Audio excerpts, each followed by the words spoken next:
pagi, siang, sore, ataupun malam bagi Bu Lekok selaku dosen pengampu mata kuliah intermediate 1 dan teman-teman sekalian menonton. Hari ini kami dari kelompok 4 akan mempresentasikan materi mengenai chapter 3 Income Statement and Related Information dari PSAK 1 dan buku 5. Sebelum menyampaikan materi, izinkan kami perkenalan diri terlebih dahulu. Perkenalkan, nama saya Arya Kristanto dengan NIM 2024 50042.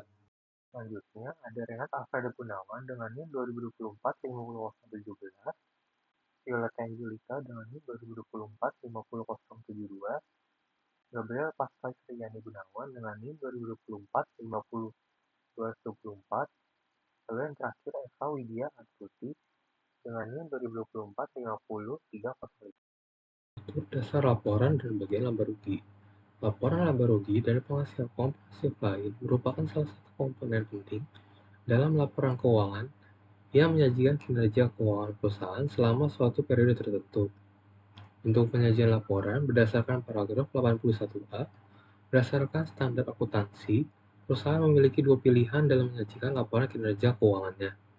Yang pertama, laporan tunggal, menggabungkan laporan laba rugi dan penghasilan komprehensif lain dalam satu laporan yang disebut laporan penghasilan komprehensif. Yang kedua, laporan terpisah. Laporan pertama berisi laporan laba rugi, lalu laporan kedua yang berisi laporan penghasilan komprehensif dimulai dengan laba rugi, kemudian dilanjutkan dengan komponen penghasilan komprehensif lain. Lalu ada informasi wajib dalam laporan berdasarkan paragraf 81A. Laporan harus menyajikan informasi berikut sebagai tambahan atas komponen laba rugi dan penghasilan komprehensif lain. Yang pertama, laba rugi untuk periode berjalan. Lalu yang kedua, total penghasilan komprehensif lain untuk periode berjalan. Lalu yang ketiga, penghasilan komprehensif untuk periode berjalan, yaitu total dari laba rugi dan penghasilan komprehensif lain. Lalu alokasi dan distribusinya, laporan harus menunjukkan bagaimana laba rugi dan penghasilan komprehensif lain dialokasikan kepada 1.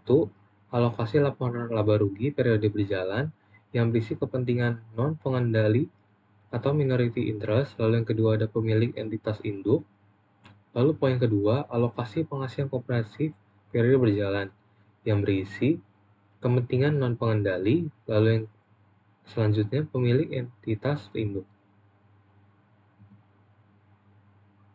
Lalu komponen wajib dalam bagian laba rugi, paragraf 82, sebagai tambahan atas pos-pos yang disyaratkan oleh standar akuntansi keuangan, bagian laba rugi atau laporan laba rugi harus mencakup pos-pos berikut. Yang pertama, pendapatan dan biaya operasional berisi keuntungan dan kerugian dari penghentian pengakuan aset keuangan yang diukur pada biaya perolehan diamortisasi, lalu biaya keuangan, lalu kerugian penurunan nilai termasuk pembalikan kerugian atau keuntungan penurunan nilai. Poin kedua, investasi pada entitas lain. Bagian laba rugi dari entitas asosiasi dan ventura bersama yang dicatat menggunakan metode ekuitas. Lalu yang ketiga, perlakuan khusus aset keuangan. Jika aset keuangan direklasifikasi keluar dari kategori pengukuran biaya, perolehan diamortisasi sehingga diukur pada nilai wajar melalui laporan laba rugi, keuntungan atau kerugian yang sebelumnya telah diakui dalam biaya perolehan diamortisasi sebelumnya, harus direklasifikasi dengan nilai wajar pada tanggal reklasifikasi sesuai PSAK 71. Jika aset keuangan direklasifikasi dari kategori pengukuran nilai wajar melalui penghasilan komprehensif lain jadi diukur pada nilai wajar melalui laba rugi, keuntungan atau kerugian kumulatif yang sebelumnya diakui dalam penghasilan komprehensif lain direklasifikasi ke laba rugi. Lalu yang keempat, informasi tambahan yang berisi beban pajak, jumlah tunggal untuk operasi yang dihentikan pada PSAK 58, lalu pos-pos yang dikosongkan, dicadangkan untuk pos tambahan yang mungkin relevan. Selanjutnya saya akan menjelaskan tentang Other Comprehensive Income atau OCI. Jadi OCI itu apa? OCI adalah untung atau rugi yang belum nyata karena belum dijual atau direalisasi. Nah, OCI itu dipisah jadi dua kategori. Yang pertama itu yang tidak akan masuk ke laba rugi. Contohnya seperti kalau perusahaan punya aset, belinya harganya 1 miliar, tapi setelah direvaluasi sekarang 1,5 miliar. Selisih 500 jutanya itu dimasukkan ke dalam OCI. Jadi hal ini tidak akan masuk ke laba rugi karena gedungnya belum dijual. Nah, kategori B yang akan masuk ke laba rugi nantinya. Contohnya tuh seperti selisih kurs mata uang asing. Perusahaan yang ada di Amerika yang pakai USD. Nah, kursnya kan berubah, jadi ada untung atau rugi. Dulunya tuh masuk OCI. Nah, ini tuh saat anak perusahaan dijual baru masuk laba rugi.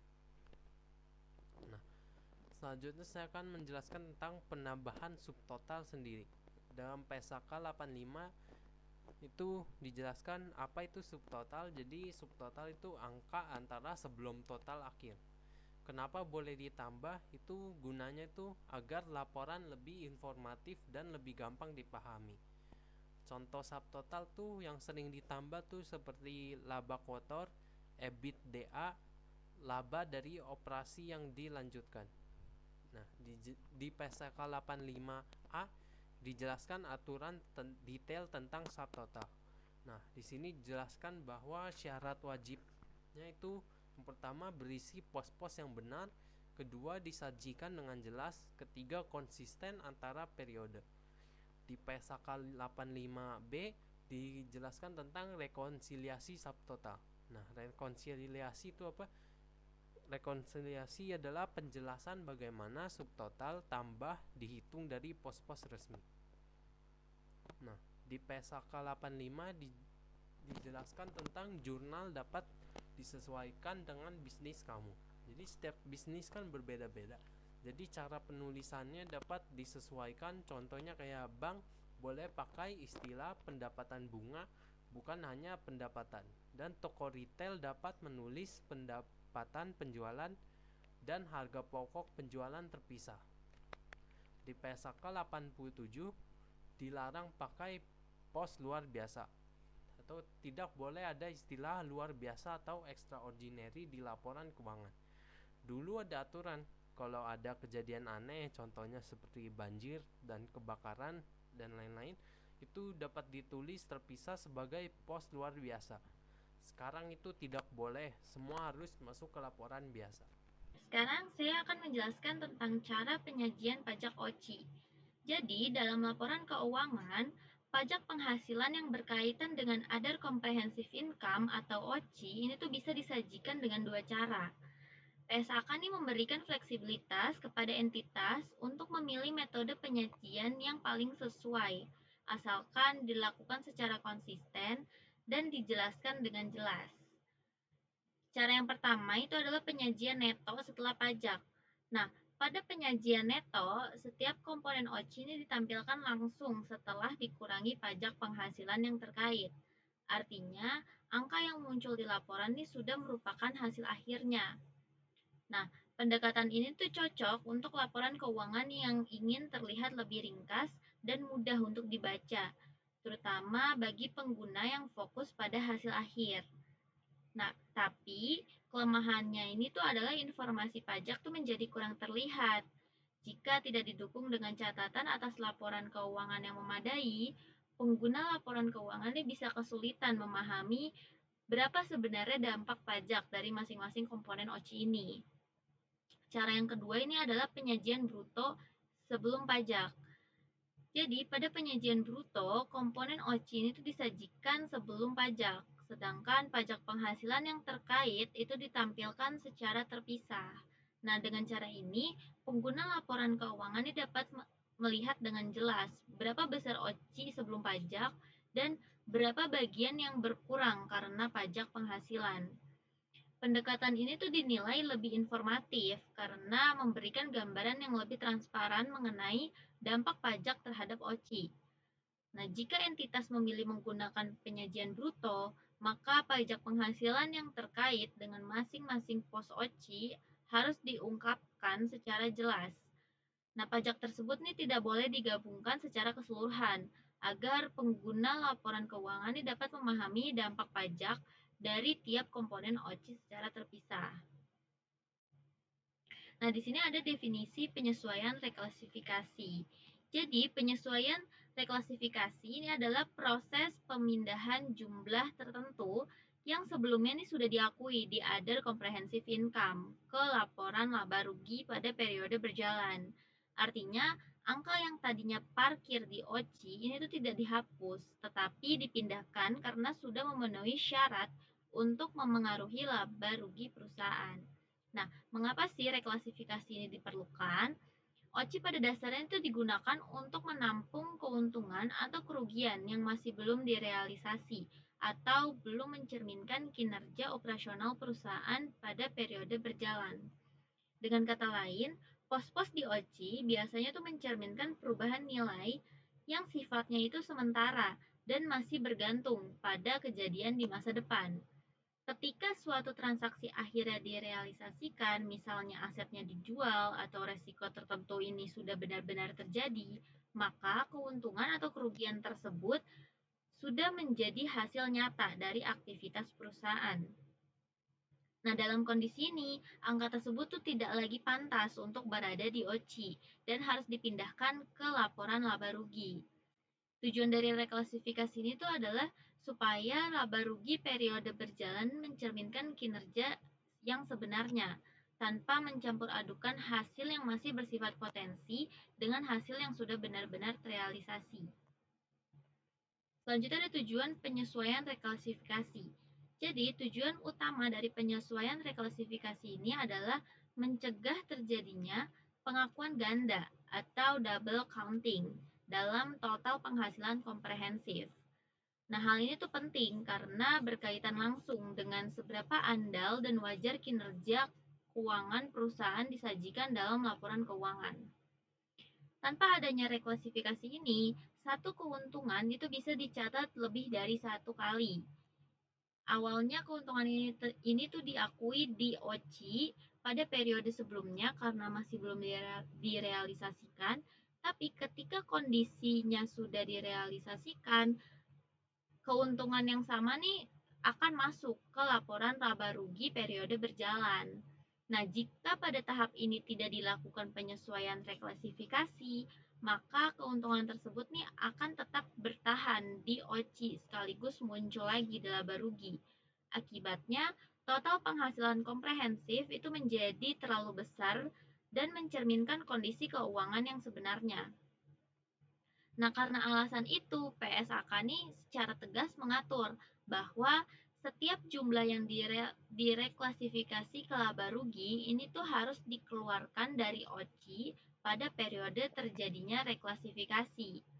Nah, aturan ini tuh dibuat untuk memastikan bahwa keuntungan atau kerugian yang sama tidak dihitung dua kali, serta untuk menjaga konsistensi dan keandalan laporan keuangan dari satu periode ke periode berikutnya. Selanjutnya ada hubungan reklasifikasi dan pajak. Jadi reklasifikasi ini nggak hanya soal memindahkan angka dari OCI ke laba rugi saja, tapi juga mencangkup dampak pajak yang melekat pada jumlah tersebut. Artinya, yang dipindahkan ini bukan hanya nilai kotor saja, melainkan juga konsekuensi pajak yang sebelumnya sudah diakui saat pos tersebut masih berada di OCI. Nah, ketika jumlah tersebut akhirnya direklasifikasi ke laba rugi, pajak penghasilan yang terkait itu tuh harus ikut dialokasikan secara konsisten. Nah, dengan cara ini, beban atau manfaat pajak tetap sejalan dengan pengakuan keuntungan atau kerugian yang sebenarnya terjadi pada periode berjalan. Pendekatan ini tuh penting karena membantu menjaga konsistensi antar periode sehingga perlakuan akuntansi ini tidak berubah-ubah. Terus juga keterbandingan laporan keuangan baik antar periode maupun antar entitas dan integritas total penghasilan komprehensif agar tidak terjadi distorsi akibat pengakuan pajak yang tidak selaras. Dengan kata lain, reklasifikasi yang benar memastikan bahwa baik angka keuntungan atau kerugian maupun dampak pajaknya diakui pada tempat dan waktu yang tepat. Oke teman-teman, tadi kan udah dijelasin ya sama rekan saya mengenai definisi dan juga tujuan penyesuaian reklasifikasi. Nah, berikutnya kita akan masuk ke bagian teknisnya nih, yaitu kapan sih angka-angka di Other Comprehensive Income itu kita pindahin atau direklasifikasi ke laba rugi. Nah, jawabannya yaitu angka itu dipindahin ke laba rugi saat transaksinya itu udah benar-benar kejadian atau terrealisasi. Nah, ada 2 contoh kasus di PSAK ini. Yang pertama yaitu kasus kalau kita punya cabang bisnis di luar negeri. Nah, jadi selama cabang itu masih jalan, nilai asetnya itu kan pasti naik turun karena selisih kurs. Nah, naik turunnya ini kita simpen dulu nih di Other Comprehensive Income. Nah, karena keuntungannya itu belum nyata. Jadi, kapan masuk ke laba rugi? Yaitu saat kita menjual cabang bisnis tersebut ke pihak lain. Nah, jadi begitu cabangnya itu laku terjual, barulah tabungan selisih kurs yang tadi kita simpan di Other Comprehensive Income itu kita ambil buat dimasukin ke laba rugi sebagai keuntungan atau kerugian yang sah gitu. Lalu yang kedua, kasus lindung nilai atau hedging. Nah, ini tuh biasanya dilakuin kalau perusahaan itu takut rugi karena harga pasar berubah. Jadi mereka tuh bikin kontrak buat ngunci harga atau yang disebut tadi hedging gitu. Nah, kalau kontrak kuncian harganya itu untung, keuntungannya itu tuh jangan dilakuin dulu di laba rugi, tapi disimpan dulu di Other Comprehensive Income. Kenapa? Karena jual belinya itu belum kejadian. Nah, jadi kapan masuk ke laba rugi? Yaitu saat barangnya itu beneran kita jual atau kita beli. Jadi dengan kata lain transaksinya itu benar-benar udah kejadian gitu. Nah, pas transaksi itu terjadi dan hal tersebut itu transaksi tersebut mempengaruhi laba kita, baru deh simpanan untung atau rugi dari Other Comprehensive Income tadi itu kita pindahin ke laba rugi. Nah, berikutnya kalau di slide sebelumnya itu kan tadi kita bahas yang boleh pindah ke laba rugi gitu. Sekarang kita bahas yang nggak boleh dipindahin ke laba rugi. Nah, jadi meskipun asetnya itu udah dijual atau transaksinya udah selesai, angka di Other Comprehensive Income pada kasus ini itu tuh nggak boleh dipindahin ke laba rugi. Tapi harus langsung meloncat ke saldo laba atau return earnings. Nah, contohnya yang pertama itu adalah soal revaluasi aset. Nah, contohnya gini, misalkan kita punya tanah atau gedung, yang mana nilainya itu naik setelah direvaluasi. Nah, kenaikan nilainya itu kan masuk ke Other Comprehensive Income. Nah, kalau suatu saat tanah itu kita jual, keuntungan dari kenaikan nilai tadi itu nggak boleh diakuin sebagai pendapatan atau laba di laba rugi tahun berjalan. Nah, terus dikemanain? Jadi dari Other Comprehensive Income tadi, angkanya itu langsung dipindahin ke saldo laba di bagian ekuitas. Kenapa? Supaya laba rugi perusahaan itu bersih dari fluktuasi harga aset. Jadi laba yang kita lihat di laporan itu tuh murni hasil kerja operasional, bukan cuma karena dalam kasus ini tuh hoki gitu karena harga tanah naik gitu. Lalu yang kedua itu soal dana pensiun karyawan. Nah, kadang ada hitungan aktuaria yang bikin kewajiban pensiun itu berubah, jadi bisa untung atau rugi secara hitungan.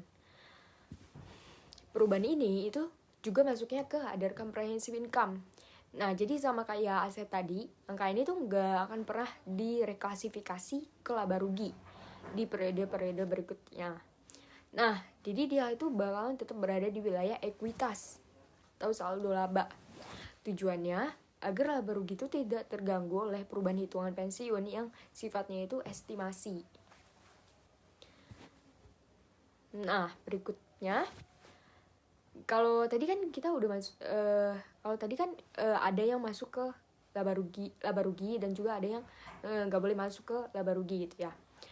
Nah, di slide ini kita akan membahas kasus khusus mengenai hedging tadi yang udah dibahas sebelumnya. Nah, jadi ini mengenai kayak basis adjustment atau penyesuaian harga.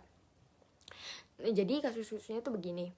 Jadi misal kita melakukan hedging yaitu ngunci harga itu ya, buat jaga-jaga kalau misalkan harga pasar berubah gitu. Nah, kita ngelakuin hedging buat beli aset fisik, contohnya beli mesin pabrik. Nah, ternyata hedging kita untung nih. Nah, keuntungan itu kan kita simpen dulu di other comprehensive income. Kemudian pas kita beneran beli mesinnya, keuntungan di other comprehensive income itu nggak boleh kita akuin sebagai laba.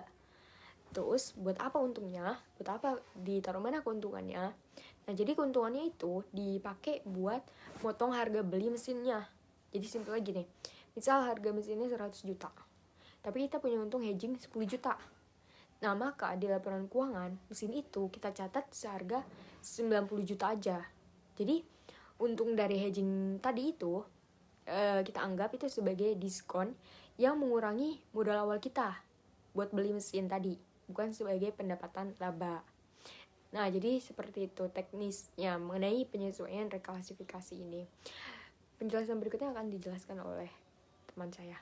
Yang dihentikan, keenam, penyelesaian tuntutan hukum, dan terakhir adalah pembalikan provisi lain.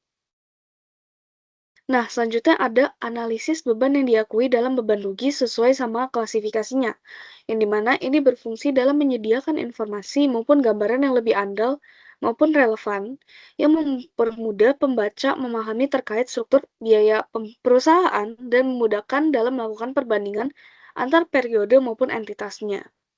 Nah, di sini dibagi menjadi dua. Ada sifat dalam entitas yang dimana di dalamnya terdapat beban gaji, beban penyusutan, beban bahan, beban sewa, dan juga beban iklan. Yang kedua, ada fungsi dalam entitas, yang dimana ada harga pokok penjualan, dan beban administrasi, di mana dengan penggunaannya berdasarkan fungsi, itu akan mempermudah dalam mengetahui laba sesuai dengan aktivitas yang terjadi. Nah, selanjutnya ada beban yang disubklasifikasikan. Nah, beban disubklasifikasikan ini untuk memberikan penekanan pada komponen dari kinerja keuangan yang berbeda dari frekuensi, potensi, maupun keuntungan, kerugian, dan kemampuan untuk dapat diprediksi. Analisis ini diberikan dalam satu maupun dua bentuk, yaitu ada metode sifat beban dan juga metode fungsi beban. Nah, di sini aku akan menjelaskan pertama adalah metode sifat beban atau nature of expense method. Nah, di sini diberikan pendapatan 5.000, penghasilan lain 200, perubahan persediaan barang jadi dan barang dalam proses di kredit 300, bahan baku di debit sebanyak 150, 1.500, beban imbalan kerja di kredit 1.200, beban depresiasi dan amortisasi di debit sebanyak 600, beban lain di kredit sebanyak 400, dan keseluruhan dari totalnya adalah total beban adalah 4.000, yang dimana akan adanya laba sebelum pajak yaitu 1.200. Nah, kelebihan dari sini itu adalah lebih informatif bagi penggunanya, namun kekurangannya itu dia membutuhkan alokasi biaya yang dimana itu ada subjektif. Kedua, di sini ada metode fungsi beban atau function of expense. Nah, function of expense ini lebih singkat, di mana terdapat data-data di mana ada pendapatan sebanyak 5.000, biaya penjualan di kredit sebanyak 3.000, laba bruto sebanyak 2.000, penghasilan lain di debit sebanyak 200, biaya distribusi, biaya administrasi, dan beban lain yang berada di kredit sebanyak 400, 300, dan 300 lagi. Nah, kemudian kita ada laba sebelum pajak, yaitu 1.200. Di mana mereka sama-sama kelebihannya itu memberikan informasi yang informatif kepada pengguna, tapi kekurangannya itu mereka membutuhkan alokasi biaya. Nah, di sini aku ada informasi tambahan terkait sifat bebannya. Nah, entitas yang mengklasifikasikan beban berdasarkan fungsi itu mengungkapkan informasi tambahan tentang sifat beban, termasuk beban depresiasi, amortisasi, maupun beban imbalan kerja. Nah, pemilihan dari kedua metode ini bergantung di faktor historis maupun industri, dan juga sifat dari entitasnya. Kedua metode ini tuh menyediakan indikasi terhadap biaya-biaya yang mungkin dapat bervariasi, baik secara langsung maupun tidak langsung. Nah, mungkin itu aja dari presentasi yang materi saya berikan. Selanjutnya akan dilanjutkan oleh teman saya. Terima kasih. Selanjutnya, PSAK 25. Pengenalan PSAK 25 mengatur tentang kebijakan akuntansi, perubahan estimasi akuntansi, dan kesalahan. PSAK ini merupakan adopsi dari paragraf 1-56 dan paragraf 60-62. PSAK 8, Accounting Policies, Change in Accounting Estimates and Errors dengan penyesuaian untuk konteks Indonesia. Tujuan PSAK 25 diambil dari paragraf 1-2. Tujuan utamanya mengatur kriteria dalam pemilihan dan perubahan kebijakan akuntansi, termasuk perlakuan akuntansi dan pengungkapan atas perubahan kebijakan akuntansi, perlakuan akuntansi, perubahan estimasi akuntansi, koreksi kesalahan periode sebelumnya, dan penyesuaian retrospektif. Ruang lingkup PSAK 25 diterapkan dalam pemilihan dan penerapan kebijakan akuntansi, serta pencatatan perubahan kebijakan akuntansi, perubahan estimasi akuntansi, dan koreksi kesalahan periode sebelumnya. Selanjutnya, definisi. Yang pertama, estimasi akuntansi, jumlah moneter dalam laporan keuangan yang dipengaruhi oleh ketidakpastian pengukuran. Lalu yang kedua, kebijakan akuntansi, prinsip dasar konvensi, peraturan, dan praktik tertentu yang diterapkan entitas dalam penyusunan dan penyajian laporan keuangan. Yang ketiga, kesalahan periode sebelumnya, kelalaian untuk mencantumkan, dan kesalahan dalam mencatat informasi dalam laporan keuangan entitas untuk satu atau lebih periode sebelumnya yang timbul dari kegagalan untuk menggunakan informasi andal yang tersedia ketika penyelesaian laporan keuangan untuk periode tersebut. Secara rasional, diharapkan dapat diperoleh dan dipergunakan dalam penyusunan dan penyajian laporan keuangan. Jenis kesalahannya seperti kesalahan perhitungan matematis, kesalahan penerapan kebijakan akuntansi, kekeliruan, atau kesalahan interpretasi fakta, kecurangan. Lalu yang keempat, ada material. Kelalaian atau kesalahan dalam PSAK 25 dianggap material jika dapat mempengaruhi keputusan ekonomi pengguna yang diambil atas dasar laporan keuangan. Lalu yang kelima, penerapan retrospektif. Penerapan kebijakan akuntansi baru untuk transaksi, peristiwa, dan kondisi lain seolah-olah kebijakan tersebut telah diterapkan. Yang keenam, penerapan prospektif. Penerapan kebijakan akuntansi baru untuk transaksi, peristiwa, dan kondisi lain yang terjadi setelah tanggal perubahan kebijakan atau pengakuan dampak perubahan estimasi akuntansi pada periode berjalan dan periode mendatang yang terpengaruh. Yang ketujuh, penyajian kembali retrospektif. Koreksi pengakuan, pengukuran, dan pengungkapan jumlah unsur-unsur laporan keuangan seolah-olah kesalahan periode sebelumnya tidak pernah terjadi. Standar Akuntansi Keuangan Indonesia adalah pernyataan dan interpretasi yang ditetapkan oleh Dewan Standar Akuntansi Keuangan dan Dewan Standar Akuntansi Syariah, Ikatan Akuntan Indonesia, serta peraturan regulator pasar modal untuk entitas yang berada di bawah pengawasannya. Komponen SAK ini meliputi pernyataan standar akuntansi keuangan, interpretasi standar akuntansi keuangan. Prinsip tidak praktis dari paragraf 6. Tidak praktis berarti entitas tidak dapat menerapkan suatu persyaratan setelah melakukan semua upaya rasional yang mungkin dilakukan. Penerapan retrospektif atau penyajian kembali retrospektif dianggap tidak praktis apabila 1. Dampak tidak dapat ditentukan. Penerapan retrospektif atau penyajian kembali retrospektif tidak dapat ditentukan. Lalu yang kedua, asumsi manajemen tidak jelas. Penerapan memerlukan asumsi mengenai maksud manajemen pada periode tersebut. Ketiga, Estimasi signifikan tidak dapat dibedakan. Penerapan memerlukan estimasi signifikan yang tidak dapat dibedakan secara retrospektif antara informasi yang memberikan bukti atas keadaan pada tanggal saat jumlah tersebut diakui, diukur, atau diungkapkan. Lalu informasi lain, yang keempat, informasi tidak tersedia. Laporan keuangan periode sebelumnya disajikan tanpa informasi yang diperlukan. Kebijakan akuntansi. 1. Pemilihan dan penerapan. Ketika ada PSAK spesifik, entitas wajib menerapkan kebijakan akuntansi sesuai PSAK yang berlaku untuk transaksi tersebut. Ketika tidak ada PSAK spesifik, manajemen menggunakan pertimbangan untuk mengembangkan kebijakan yang relevan untuk pengambilan keputusan ekonomi, andal, menyajikan secara jujur, menggambarkan substansi ekonomis netral, bebas, bias, dan lengkap. Terakhir referensi, persyaratan dalam SAK Indonesia yang berhubungan dengan masalah serupa.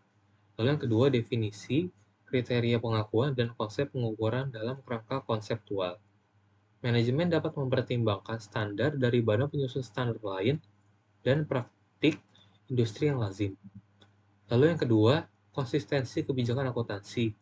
Prinsipnya, entitas menerapkan kebijakan akuntansi secara konsisten untuk transaksi, peristiwa, dan kondisi serupa, kecuali PSAK mengatur berbeda atau perubahan meningkatkan kualitas informasi.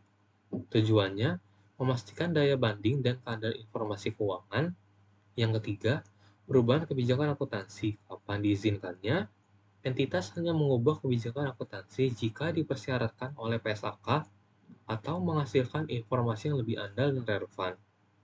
Yang bukan perubahan kebijakannya, penerapan kebijakan untuk transaksi yang berbeda substansinya, penerapan kebijakan baru untuk transaksi yang sebelumnya tidak terjadi atau tidak material. Saya akan menjelaskan tentang perubahan kebijakan akuntansi. Pada paragraf 14 dan 15 dijelaskan bahwa entitas hanya boleh mengubah kebijakan akuntansi dalam dua kondisi. Pertama, jika perubahan tersebut disyaratkan oleh suatu PSAK yang baru berlaku. Kedua, jika perubahan tersebut menghasilkan laporan keuangan yang memberikan informasi yang andal dan lebih relevan tentang dampak transaksi, peristiwa, atau kondisi lainnya terhadap posisi keuangan, kinerja keuangan, atau arus kas entitas. Kedua, paragraf ini memiliki isi yang identik, yaitu menunjukkan bahwa prinsip ini merupakan hal yang sangat fundamental dalam standar akuntansi. Nah, selanjutnya yang bukan perubahannya kebijakan akuntansi. Pada paragraf 16 dijelaskan ada beberapa situasi yang tidak dianggap sebagai perubahan kebijakan akuntansi. Yang pertama tuh ada penerapan suatu kebijakan akuntansi untuk transaksi, peristiwa, atau kondisi lainnya yang berbeda secara substansi daripada yang terjadi sebelumnya. Contohnya itu seperti jika perusahaan sebelumnya hanya melakukan penjualan tunai, kemudian mulai melakukan penjualan kredit. Penerapan kebijakan untuk transaksi kredit bukan merupakan perubahan kebijakan, melainkan penerapan untuk transaksi baru yang berbeda substansi. Contoh kedua tuh ada penerapan suatu kebijakan akuntansi baru untuk transaksi, peristiwa, atau kondisi lain yang tidak pernah terjadi sebelumnya atau tidak material. Contohnya itu seperti perusahaan yang baru mulai melakukan ekspor perlu menerapkan kebijakan untuk transaksi mata uang asing. Ini bukan perubahan kebijakan tetapi penambahan kebijakan untuk jenis transaksi yang sebelumnya tidak ada. Selanjutnya ada pengecualian untuk revaluasi aset. Pada paragraf 17 dan 18 dijelaskan penerapan awal suatu kebijakan untuk menilai kembali aset sesuai dengan PSAK 16 mengenai aset tetap atau PSAK 19 mengenai aset tak berwujud adalah suatu perubahan dalam kebijakan akuntansi yang berhubungan suatu reevaluasi sesuai PSAK 16 atau PSAK 19 bukan sesuai dengan pernyataan ini. Dengan kata lain, Revaluasi aset memiliki perlakuan khusus dan tidak mengikuti aturan perubahan kebijakan akuntansi yang diatur dalam paragraf-paragraf lainnya. Nah, pada paragraf 18 kemudian dinyatakan bahwa paragraf 18 sampai 31 tidak diterapkan untuk perubahan kebijakan akuntansi yang dideskripsikan dalam paragraf 17, sehingga revaluasi aset memiliki koridor pengaturan tersendiri. Selanjutnya, penerapan retrospektif. Pada paragraf 19 dijelaskan penerapan retrospektif adalah konsep di mana entitas merupakan kebijakan akuntansi baru seolah-olah kebijakan tersebut telah diterapkan sejak awal.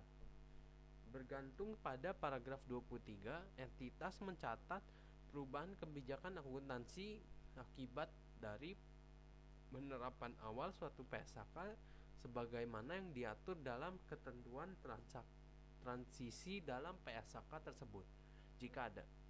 Jika entitas mengubah kebijakan akuntansi untuk penerapan awal suatu PSAK yang tidak mengatur ketentuan transisi untuk perubahan tersebut atau perubahan kebijakan akuntansi secara sukarela, maka entitas menerapkan perubahan tersebut secara retrospektif.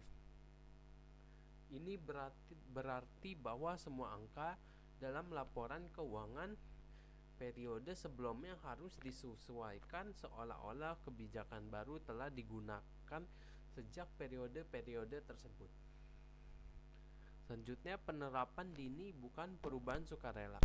Pada paragraf 20 dijelaskan untuk tujuan pernyataan ini, penerapan dini suatu PSAK bukan merupakan perubahan kebijakan akuntansi yang bersifat sukarela.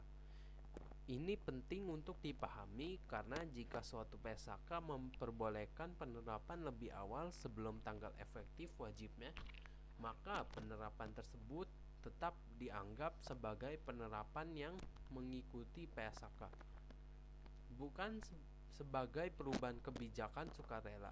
Sebagai contoh, jika PSAK baru wajib berlaku pada tahun 2025 tapi memperbolehkannya penerapan dini mulai dari tahun 2024, maka perusahaan yang menerapkan di tahun 2024 tetap dianggap mengikuti ketentuan PSAK, bukan melakukan perubahan sukarela.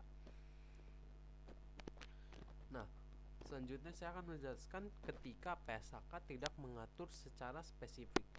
Pada paragraf 21 dijelaskan dalam hal PSAK tidak secara spesifik diterapkan untuk transaksi, peristiwa atau kondisi lain. Maka manajemen sesuai dengan paragraf 12 menerapkan suatu kebijakan akuntansi terkini yang dikeluarkan oleh badan penyusun standar akuntansi lain yang menggunakan kerangka dasar yang sama dalam mengembangkan standar akuntansi. Jika selanjutnya pengaturannya atau pronouncement tersebut di amandemen dan entitas memilih untuk mengubah suatu kebijakan akuntansi, maka perubahan tersebut dicatat dan diungkapkan sebagai perubahan kebijakan akuntansi yang bersifat sukarela. Ini memberikan fleksibilitas bagi manajemen untuk memilih kebijakan yang paling sesuai ketika tidak ada panduan spesifik dalam PSAK, namun tetap dalam koridor kerangka konseptual yang sama. Selanjutnya, prinsip dasar penerapan retrospektif.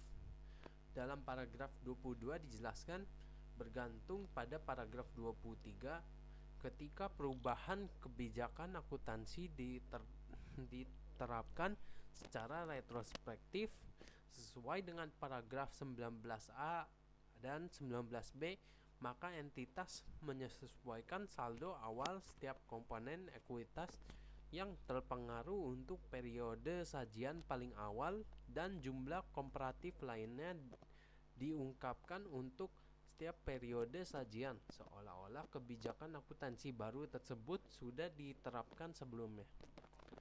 Prinsip ini mengharuskan entitas untuk mengubah semua angka komparatif di laporan keuangan periode sebelumnya seolah-olah kebijakan baru telah digunakan sejak awal, sehingga memberikan konsistensi dan komparabilitas informasi keuangan antar periode.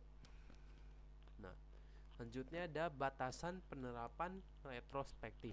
Dalam paragraf 23 dijelaskan jika penerapan retrospektif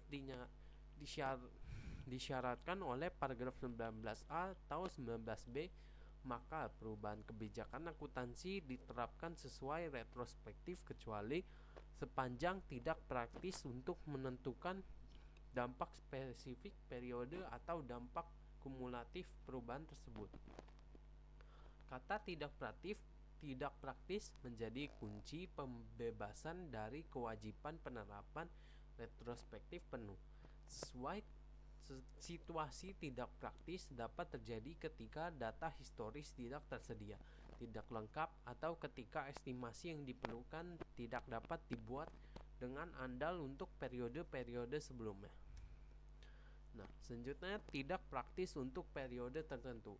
Dalam paragraf 24 dijelaskan jika tidak praktis untuk menentukan dampak spesifik periode akibat perubahan akuntansi dalam informasi komparatif untuk satu atau lebih periode sajian, maka entitas menerapkan kebijakan akuntansi baru untuk jumlah tercatat aset dan liabilitas pada awal periode paling awal, di mana penerapan retrospektif adalah praktis.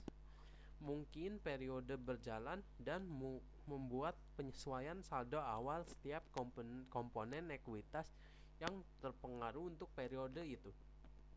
Sebagai ilustrasi, jika perusahaan memiliki data lengkap untuk tahun 2022, 2023, dan 2024, tetapi data tahun 2021 dan sebelumnya tidak tersedia atau tidak lengkap, maka perusahaan dapat memulai penerapan retrospektif dari tahun 2022 sebagai periode paling awal yang praktis dan menyesuaikan saldo awal ekuitas per 1 Januari 2022. Nah, pada paragraf 25 dijelaskan jika penerapan retrospektif tidak praktis untuk seluruh periode sebelumnya, kebijakan akuntansi baru diterapkan secara prospektif sejak tanggal paling awal yang praktis tanpa menyesuaikan periode lain. Di paragraf 26 dijelaskan penerapan retrospektif dilakukan sejauh praktis dengan menyesuaikan saldo awal ekuitas, umumnya saldo laba, dan informasi komparatif untuk periode sebelumnya. Dijelaskan juga pada paragraf 27 jika dampak kumulatif tidak dapat ditentukan, entitas menerapkan kebijakan baru secara prospektif dan mengabaikan penyesuaian sebelum tanggal praktis paling awal. Nah, selanjutnya di paragraf 28 dijelaskan entitas wajib mengungkapkan penerapan awal PSAK termaksud judul PSAK, sifat perubahan, ketentuan transisi, dan dampaknya pada laporan keuangan jika dapat ditentukan. Paragraf 29 dijelaskan pengungkapan menekankan jumlah penyesuaian pada periode berjalan dan periode sebelumnya, serta penjelasan jika penerapan retrospektif tidak praktis. Di paragraf 31, entitas mengungkapkan PSAK yang belum berlaku efektif, rencana penerapannya, dan estimasi dampaknya atau pernyataan jika dampak belum dapat ditentukan. Sekarang saya akan menjelaskan tentang definisi estimasi akuntansi. Jadi, estimasi akuntansi ini adalah perkiraan nilai uang yang dicatat dalam laporan keuangan ketika suatu pos ini tidak bisa diukur secara pasti. Nah, hal ini tuh sering terjadi karena dalam praktik banyak akun akuntansi yang nilainya ini tuh bergantung pada kondisi saat ini dan kejadian di masa depan. Oleh karena itu, perusahaan tuh harus menggunakan informasi terbaru yang tersedia dan dapat dipercaya untuk membuat perkiraan yang paling masuk akal. Nah, estimasi ini tuh bukan sekedar tebakan saja, tapi hasil pertimbangan profesional manajemen berdasarkan data, pengalaman, dan asumsi yang realistis. Nah, di sini ada beberapa contoh umum estimasi akuntansi. Yang pertama itu ada piutang tak tertagih. Jadi, dalam kegiatan usaha, tidak semua pelanggan tuh selalu mampu membayar utangnya tepat waktu. Bahkan ada yang tidak membayarnya sama sekali. Nah, karena itu, perusahaan tuh perlu membuat estimasi piutang tak tertagih dengan membentuk cadangan kerugian penurunan nilai piutang. Nah, estimasi ini tuh biasanya didasarkan pada pengalaman pembayaran pelanggan di masa lalu, umur piutang, serta kondisi ekonomi. Nah, tujuannya ini tuh agar nilai piutang yang disajikan di laporan keuangan ini lebih mencerminkan jumlah yang benar-benar bisa diterima oleh perusahaan. Yang kedua, ada persediaan yang usang. Jadi, persediaan yang terlalu lama disimpan itu beresiko mengalami penurunan nilai. Misalnya karena rusak, ketinggalan tren, atau sulit untuk dijual kembali. Nah, dalam kondisi seperti ini, perusahaan tuh perlu mengestimasi nilai realisasi neto, yaitu perkiraan nilai yang masih bisa diperoleh dari penjualan persediaan tersebut. Dengan adanya estimasi ini, persediaan tuh tidak dicatat terlalu tinggi dan laporan keuangan tuh menjadi lebih realistis. Selanjutnya ada masa manfaat aset tetap. Jadi, setiap aset tetap seperti mesin, gedung, atau kendaraan itu tuh memiliki batas waktu penggunaan. Nah, masa manfaat aset tetap ini tuh merupakan estimasi tentang berapa lama aset tersebut dapat digunakan untuk mendukung aktivitas operasional perusahaan. Nah, penentuan masa manfaat ini tuh biasanya mempertimbangkan intensitas penggunaan, tingkat keausan, serta kemungkinan aset menjadi usang karena perkembangan teknologi. Estimasi ini tuh penting karena akan memengaruhi besarnya beban penyusutan setiap periode. Selanjutnya ada nilai wajar. Nilai wajar ini adalah estimasi harga suatu aset atau liabilitas jika ditransaksikan di pasar pada tanggal pelaporan. Dalam banyak kasus, tidak tidak tersedia harga pasar yang jelas, sehingga perusahaan ini harus menggunakan metode penilaian dan berbagai asumsi seperti proyeksi arus kas dan tingkat diskonto. Nah, karena sangat bergantung pada asumsi, estimasi nilai wajar ini perlu dilakukan secara hati-hati dan dijelaskan secara transparan. Selanjutnya ada kewajiban garansi. Jadi, perusahaan yang memberikan garansi atas produknya itu perlu memperkirakan biaya yang mungkin timbul dari klaim garansi di masa depan. Nah, estimasi kewajiban garansi ini tuh biasanya didasarkan pada pengalaman klaim sebelumnya dan jenis produk yang dijual. Dengan menggunakan estimasi sejak awal, perusahaan ini dapat mengakui beban garansi secara lebih tepat dan tidak menumpuk di periode berikutnya. Selanjutnya ada perbedaan kebijakan dan estimasi. Jadi, dalam akuntansi, kebijakan akuntansi dan estimasi akuntansi ini sering terlihat mirip, padahal cara penanganannya tuh berbeda. Nah, perbedaan ini tuh penting karena akan memengaruhi bagaimana perubahan dicatat dan disajikan dalam laporan keuangan. Yang pertama itu kebijakan akuntansi. Kebijakan akuntansi ini tuh adalah prinsip, aturan, atau dasar yang dipilih perusahaan dalam mencatat dan menyajikan transaksi keuangan. Contohnya, pemilihan metode penilaian aset seperti menggunakan metode biaya atau metode nilai wajar. Jadi jika terjadi perubahan kebijakan akuntansi, perubahan tersebut tuh biasanya diterapkan secara retrospektif. Artinya perusahaan ini menyesuaikan kembali angka-angka pada periode sebelumnya, seolah-olah kebijakan baru tersebut tuh sudah digunakan sejak awal. Tujuannya nih agar laporan keuangan tuh tetap konsisten dan dapat dibandingkan antar periode. Nah, estimasi akuntansi ini berkaitan dengan penyesuaian atas angka yang sebelumnya ini sudah ditetapkan. Karena adanya informasi baru, pengalaman tambahan, atau perubahan kondisi. Nah, perubahan ini tuh bukan karena kesalahan, tapi karena perusahaan sekarang tuh memiliki dasar yang lebih baik untuk memperkirakan suatu nilai. Misalnya, perusahaan ini memperbaharui estimasi umur manfaat aset atau cadangan piutang setelah melihat pola pembayaran terbaru pelanggan. Nah, Dalam praktiknya, tidak selalu mudah membedakan apakah suatu perubahan termasuk perubahan kebijakan atau perubahan estimasi. Nah, untuk menghindari perbedaan penafsiran ini, PSAK menetapkan bahwa jika perusahaan tidak bisa memastikan apakah suatu perubahan merupakan kebijakan atau estimasi, maka perubahan tersebut harus diperlakukan sebagai perubahan estimasi akuntansi. Artinya, perubahan ini diterapkan ke depan tanpa mengubah angka masa lalu. Selanjutnya ada klasifikasi dampak berdasarkan periode. Jadi menurut PSAK ini, dampak dari perubahan estimasi akuntansi ini tidak selalu sama. Ada perubahan estimasi yang hanya berpengaruh di satu periode saja, ada juga yang dampaknya nih terasa sampai beberapa periode ke depan. Nah, karena itu, PSAK ini membagi dampak perubahan estimasi ke dalam dua kategori utama. Yang pertama ini dampak periode berjalan saja. Jadi, perubahan estimasi ini dikategorikan ke dalam kelompok ini jika dampaknya ini hanya memengaruhi laporan keuangan pada tahun berjalan saja dan tidak berlanjut ke periode berikutnya. Contohnya, perubahan estimasi piutang tak tertagih. Jika perusahaan menilai kondisi ekonomi sedang memburuk dan resiko gagal bayar ini meningkat, maka perusahaan tuh bisa menaikkan cadangan kerugian piutang pada tahun tersebut.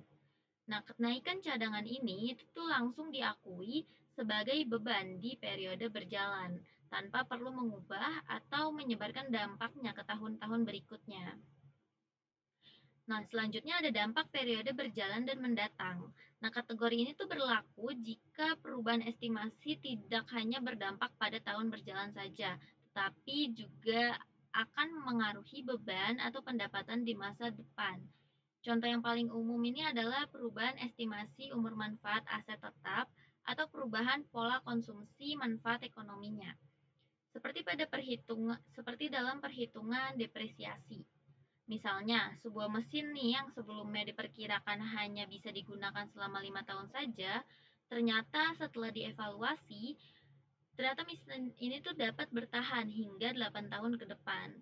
Nah, dalam kondisi ini, nilai buku mesin yang tersisa ini tidak lagi disusutkan berdasarkan estimasi lama, tetapi dialokasikan selama sisa umur manfaat yang baru. Akibatnya, beban depresiasi ini tuh akan berubah pada periode berjalan dan juga periode setelahnya. Nah, oke teman-teman, berikutnya kita akan masuk ke pembahasan mengenai koreksi kesalahan. Nah, jadi pertama kita lihat dulu paragraf 41 ini. Nah, jadi di paragraf 41 ini nyatakan gitu ya, kalau laporan keuangan itu dianggap nggak sah atau nggak sesuai SHK kalau mengandung kesalahan yang material atau signifikan maupun kesalahan yang disengaja, kesalahan kecil yang disengaja. Nah, lalu kalau kesalahannya baru ketahuan sekarang, nah itu gimana ngebenerinnya gitu. Nah, kemudian di paragraf 42 ini dijelasin bahwa kita tuh wajib mengoreksi kesalahan tadi itu secara retrospektif. Artinya itu kita harus mundur ke belakang. Kita koreksi angka di laporan periode lalu seolah-olah kesalahan itu tuh nggak pernah terjadi. Istilahnya itu adalah penyajian kembali atau restatement. Nah, supaya ada gambaran nyata soal restatement ini, kita lihat contoh kasusnya. Nah, contoh paling terkenal itu adalah kasus laporan keuangan Garuda Indonesia tahun 2018. Nah, waktu itu Garuda tuh mengakui pendapatan kontrak WiFi jangka panjang sekaligus di tahun itu. Padahal menurut standar akuntansi, pendapatan itu belum boleh diakuin semuanya. Ini adalah bentuk kesalahan pengakuan. Nah, akibatnya apa? Akibatnya, Otoritas Jasa Keuangan atau OJK dan juga Kemenkeu itu memerintahin Garuda buat ngelakuin penyajian kembali atau restatement sesuai dengan paragraf 42 tadi. Nah, jadi laporan tahun 2018 yang udah terbit itu tuh ditarik kembali, terus angkanya diperbaikin dan disajikan ulang dengan angka yang benar. Nah, inilah bukti penerapan koreksi retrospektif. Nah, tapi teman-teman, kadang ada situasi di mana kita tuh nggak praktis atau mustahil gitu melacak kesalahan masa lalu karena datanya itu hilang atau rumit banget. Nah, PSAK KK ini kasih kelonggaran di paragraf 45 sampai dengan 47. Jadi katanya kalau kita nggak bisa hitung dampak per tahunnya, kita cukup koreksi saldo awal di periode paling lama yang datanya masih ada. Kemudian yang kedua, kalau saking rumitnya sampai dampak kumulatifnya pun nggak ketahuan, barulah kita boleh koreksi secara prospektif atau maju ke depan. Jadi masa lalunya itu terpaksa diabain, jadi kita benerin mulai hari ini ke depan. Tuh.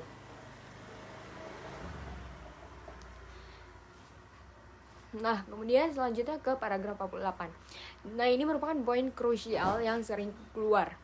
Nah, jadi apa bedanya? Nah, jadi ini membahas mengenai apa bedanya sih koreksi kesalahan sama perubahan estimasi. Bedanya itu ada di penyebabnya. Jadi kalau kesalahan itu tuh terjadi karena kelalaian salah hitung.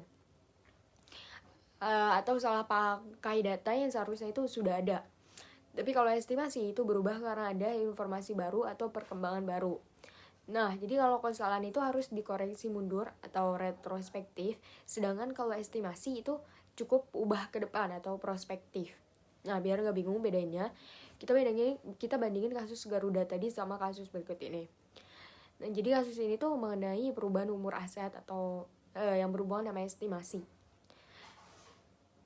Nah, contoh untuk estimasi di paragraf ke-48 ini tuh sering terjadi di perusahaan telekomunikasi atau tambang. Misalnya PT XL Axiata, di mana misal perusahaan punya menara pemancar. Nah, dulu diperkirakan menara tersebut itu awet 10 tahun gitu. Tapi karena teknologi 5G masuk, yang mana itu merupakan informasi baru gitu. Nah, menara lama tadi itu jadi cepat usang. Nah, jadi manajemen merevisi umurnya jadi cuma 7 tahun. Nah, perubahan dari 10 tahun ke 7 tahun ini itu bukan kesalahan, tapi perubahan estimasi. Nah, makanya perusahaan itu nggak perlu melakukan restatement atau revisi laporan tahun-tahun lalu. Mereka cukup mengubah hitungan beban penyusutan untuk tahun ini dan juga tahun depan aja. Kemudian paragraf terakhir yaitu paragraf 49. Nah, jadi kalau perusahaan melakukan koreksi kesalahan, mereka tuh wajib transparan di catatan atas laporan keuangan. Jadi yang harus ditulis itu adalah yang pertama, sifat kesalahannya apa. Kemudian yang kedua, berapa jumlah uang yang dikoreksi di setiap periode. Kemudian yang ketiga, kalau tadi pakai cara nggak praktis, harus dijelasin alasannya kenapa nggak bisa dilacak. Seperti itu. Untuk penjelasan berikutnya akan dilanjutkan oleh rekan saya. Praktisan penerapan retrospektif dan penyajian kembali retrospektif. Pada bagian 50, dalam beberapa keadaan adalah tidak praktis untuk menyesuaikan informasi kooperatif untuk satu arah atau lebih. Periode sebelumnya untuk mencapai aya banding dengan periode berjalan. Sebagai contoh, data belum diperoleh pada periode sebelumnya dengan suatu cara yang memungkinkan baik penerapan retrospektif, suatu kebijakan akuntansi baru, termasuk untuk tujuan di paragraf 51 hingga 53. Penerapan retrospektif untuk periode sebelumnya, maupun penyajian kembali untuk mengoreksi kesalahan periode sebelumnya dan tidak untuk mencipta ulang informasi tersebut. Bagian 51 mengatakan seringkali diperlukan membuat estimasi dalam penerapan suatu kebijakan akuntansi untuk unsur laporan keuangan yang diakui atau disajikan atas transaksi, peristiwa, dan kondisi lain. Estimasi secara inheren bersifat subjektif dan estimasi mungkin dikembangkan setelah periode pelaporan, di mana mengembangkan estimasi berpotensi lebih sulit. Selanjutnya, pada bagian lanjutan untuk bagian 51 dikatakan, ketika menerapkan kebijakan akuntansi atau penyajian kembali retrospektif untuk mengoreksi kesalahan periode sebelumnya, gimana ya? Oke, selanjutnya saya akan menjelaskan tentang ketidakpraktisan penerapan retrospektif dan penyajian kembali retrospektif. Pada bagian 50, dalam beberapa keadaan adalah tidak praktis untuk menyesuaikan informasi kooperatif untuk satu atau lebih periode. Sebelumnya untuk mencapai aya banding dengan periode berjalan. Sebagai contoh, data belum diperoleh pada periode sebelumnya, dengan suatu cara yang memungkinkan baik penerapan retrospektif suatu kebijakan akuntansi baru, termasuk untuk tujuan di paragraf 51 hingga 53. Penerapan retrospektif untuk periode sebelumnya, maupun penyajian kembali untuk mengoreksi kesalahan periode sebelumnya dan untuk tidak mencipta ulang informasi tersebut. Pada bagian 51, seringkali diperlukan membuat estimasi dalam menerapkan suatu kebijakan akuntansi untuk laporan keuangan yang diakui atau disajikan atas transaksi peristiwa maupun kondisi lain. Estimasi secara inheren bersifat subjektif, dan estimasi mungkin dikembangkan setelah periode pelaporan. Mengembangkan estimasi berpotensi lebih sulit. Nah, selanjutnya ada lanjutan bagian 51. Ketika menerapkan kebijakan akuntansi atau penyajian kembali retrospektif untuk mengoreksi kesalahan periode sebelumnya, karena semakin panjangnya periode waktu yang telah berlalu sejak terjadinya transaksi, peristiwa, maupun kondisi lain, akan tetapi tujuan estimasi periode sebelumnya adalah sama dengan estimasi yang dilakukan pada periode tahun berjalan, yaitu agar estimasi dapat mencerminkan keadaan yang ada ketika terjadinya transaksi, peristiwa, maupun kondisi lain. Pada bagian 52, dikatakan, oleh karena itu, penerapan retrospektif kebijakan akuntansi baru atau koreksi kesalahan periode sebelumnya mensyaratkan pembedaan informasi yang A. Menyediakan bukti keadaan yang ada pada tanggal terjadinya transaksi, peristiwa, maupun kondisi lain, dan B. Tersedia ketika penyelesaian laporan keuangan periode sebelumnya dari informasi lainnya. Nah, ada lanjutan untuk bagian 52. Untuk beberapa jenis estimasi, contohnya kayak pengukuran nilai wajar yang menggunakan input yang tidak diobservasi yang signifikan, maka menjadi tidak praktis untuk membedakan jenis-jenis informasi ini.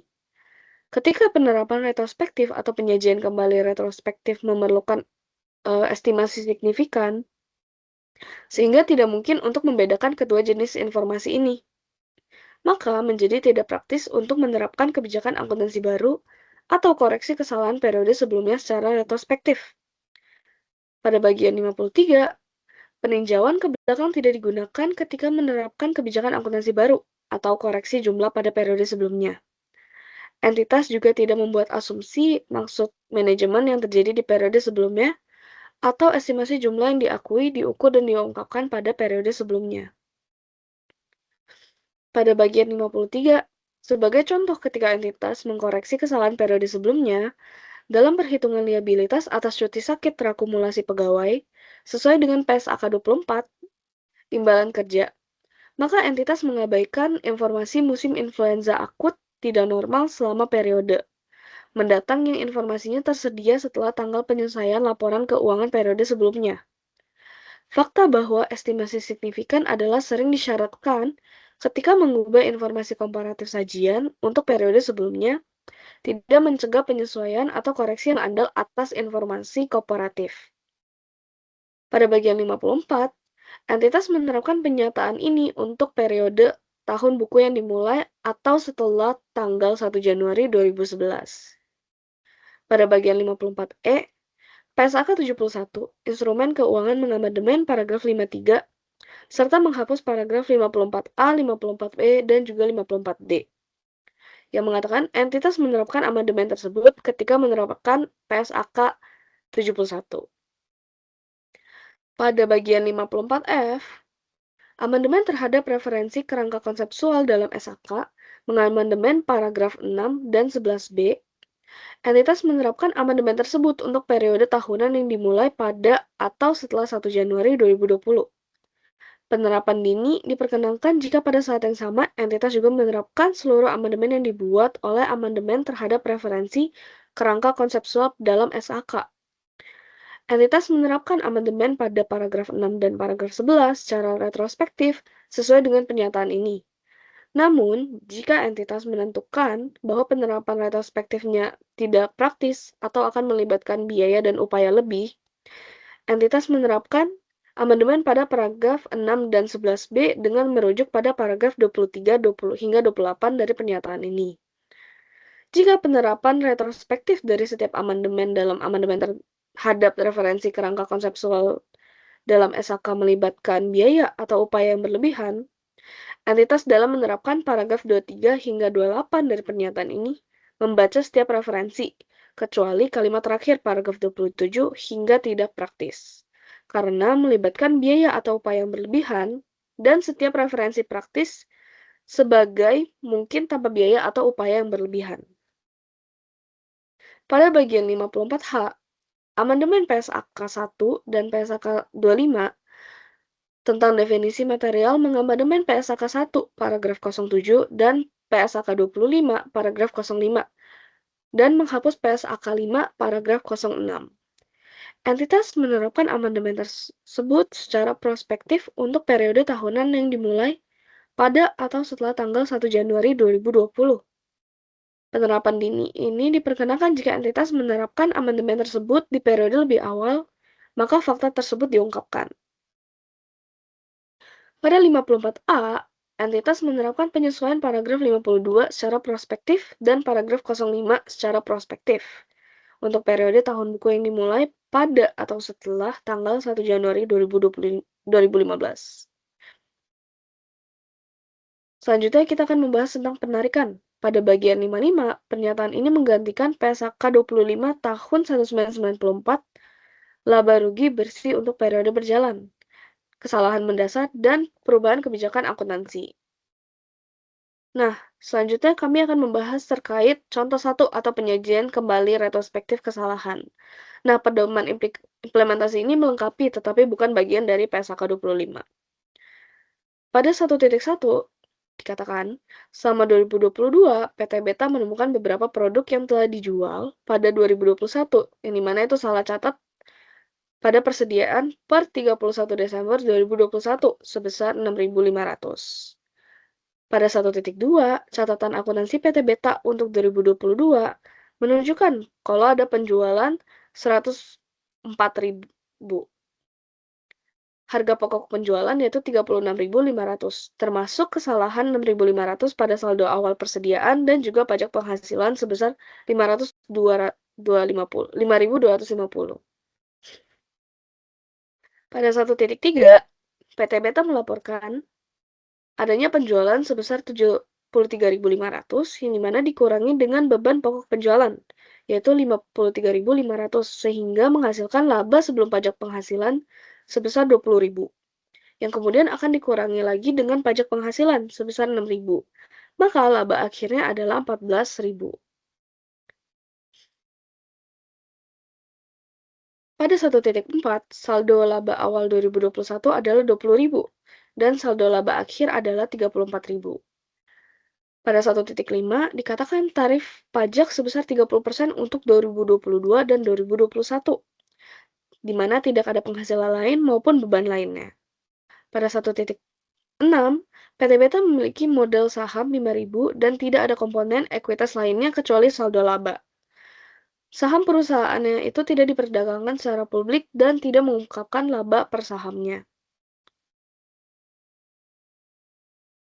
Selanjutnya, PT Beta ini mengeluarkan laporan perubahan ekuitasnya, yang dimana pada saldo per 31 Desember 2020, modal sahamnya ada sebesar 5.000. Kemudian saldo labanya sebesar 20.000, yang dimana menghasilkan total sebesar 25.000. Kemudian ada laba untuk tahun yang berakhir pada 31 Desember 2021 yang disajikan kembali, di mana modal sahamnya itu tidak ada atau 0, kemudian saldo labanya itu 9.450, yang dimana total akhirnya adalah 9.450. Untuk saldo per 31 Desember 2020-nya, pada modal saham terdapat 5.000, saldo laba terdapat 29.450.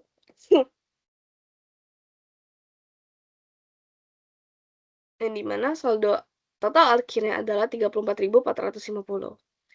Nah, untuk laba untuk tahun yang berakhir 31 Desember 2020, pada modal sahamnya tidak terdapat saldo atau 0. Kemudian pada saldo laba adalah 16.800, yang dimana total akhirnya adalah 16.800.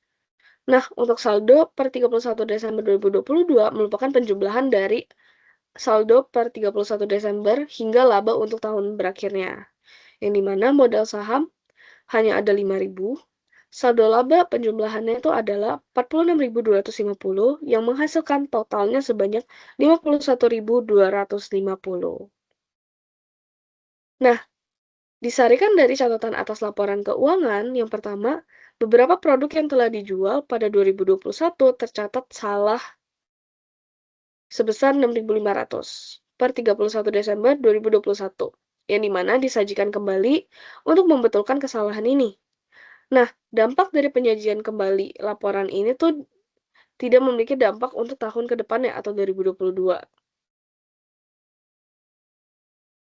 Nah, selanjutnya aku akan membahas dari dampak pada 2021, di mana di sini ada peningkatan dalam harga pokok penjualan yang dimana sebesar 6.500, adanya penurunan beban pajak penghasilan sebesar 1.950, yang dimana terjadi penurunan pada laba, yaitu menjadi 4.550.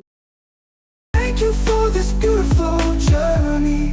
Thank you for the moment.